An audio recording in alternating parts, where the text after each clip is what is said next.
Lourdes Ubanya ay matandang konsentidora. Kahapon pumasok ka sa live ko. Hmm? Kung ano-anong pinagsasabi mo sa akin.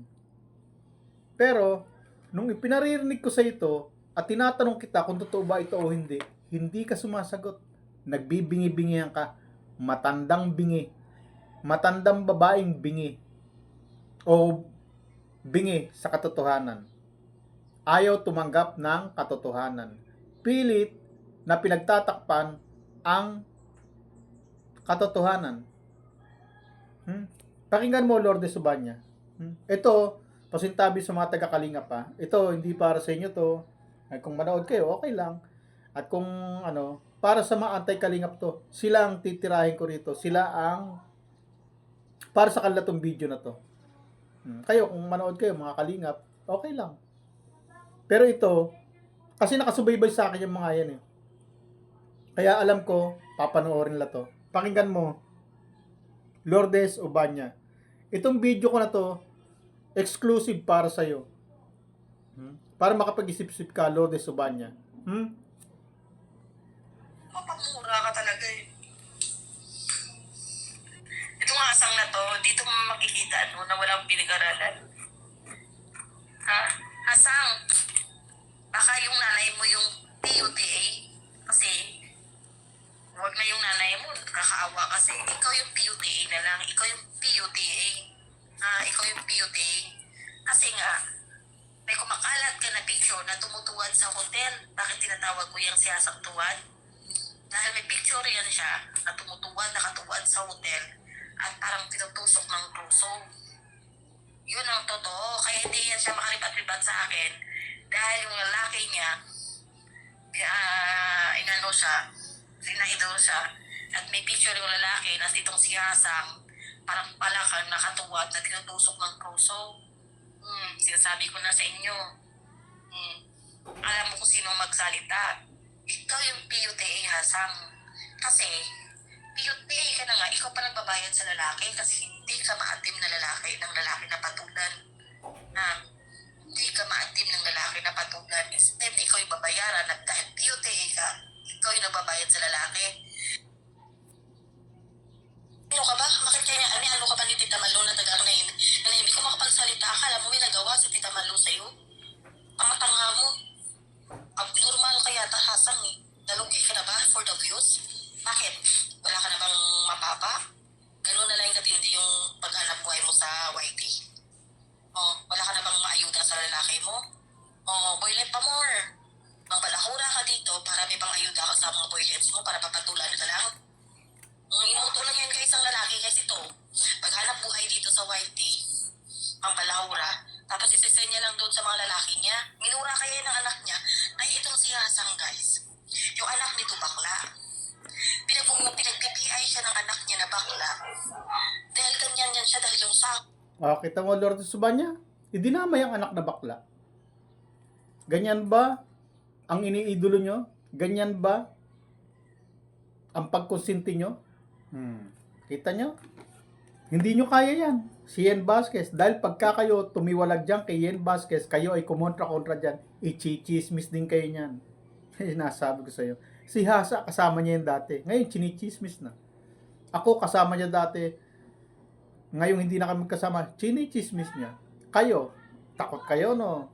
Dahil kayo, sa mga susunod na panahon, kapag kayo ay umalis dyan, at makita niya sa ibang community, yari kayo, ichichismis kayo niyan. Nasabi ko sa inyo. niya hindi makapadala sa anak niya. At napupunta sa ibang tao. Kaya yung anak niyang bakla, pinagmumura sa FBI at wag na daw siyang umuwi doon. Itong si Hasan nasaktan kasi anak niya bakla eh. Nag-uwi sa Facebook. Palagi nag-emote kasi nga hindi siya nire-respeto ng sarili niyang anak. Tibo siya ng tibo sa akin. Wala siyang ebidensya na tibo ako. Pero ako may ebidensya na yung anak niya bakla. Diba? Sorry kung nagdama yung anak niya. Kasi diba, matindi yung gaga na to. Pinagmumura ba naman, PI? Kala mo parang hindi ina? Parang hindi ina? Kung makapagsalita? Wala tayong magagawa dyan sa babae na yan dahil ganyan ang pagkatao. Ano kaya, walang pinag-aralan. Yan ang ito ang shoutout kay Pirador Bicua. Pirador Presidente ng Presidente. At sabi ko dito, akala ko sa Karepa, dyan sa Kalinga, bawal mamalahura, bawal magmura. Ano to exemption dahil takot kayo kay Asang dahil napakinabangan nyo, taga-mura sa mga gusto sa ayaw nyo. Kung hindi mo tumabigyan ng sanction, Pirador Presidente ng mga presidente dyan ng reactor, isa kang pulpul, wala kang kwentang presidente ng presidente. Tingnan sabihin natin, hindi kalingap si Tita Malog. Galumbong na, no? Halo-halo na yun. Ano, Lourdes Subanya? Ito pa isa, oh. Tapos itong Pirador, wala din ginagawa na aksyon. Nga. Sa bagay, parang nalagay din kay Pirador, parang maano din, malabnaw din yung utak eh. Siyempre guys, lumabas ang pagkamalita ko kapag nagrabyado ang taong mahal natin. O nakakaibla naman talaga, Ate Joy. Ako kanina, gigil eh. Isa din yung Pirador na yan, parang hasang. Tanga din yan, sis Cara. Walang kwenta. Iwan ko bakit naging presidente. Minsan yung mga pronunciation na hindi maayos eh. Alam mo parang parang laging lasing. Ang gal-gal niya magsalita. Dami yung sinabi, wala ka namang maintindihan. Paano? Wrong grammar na nga, wrong pronunciation. Bagay nga sila ni Asang. Takot yun kay Asang, baka mangbalahura daw si Asang pag lumabas ng Kalingap. Hindi niya alam si Asang sa loob ng Kalingap. Or saan ba nalabas? Balahura na yan. Walang pangil na presidente, walang kwenta. Sabi ni Doc, ibalik daw ng ITSE. Nagpatulong siya sa viewers ng ITSE. Ayan na naman sila. Sige, Doc, mauto ka dyan.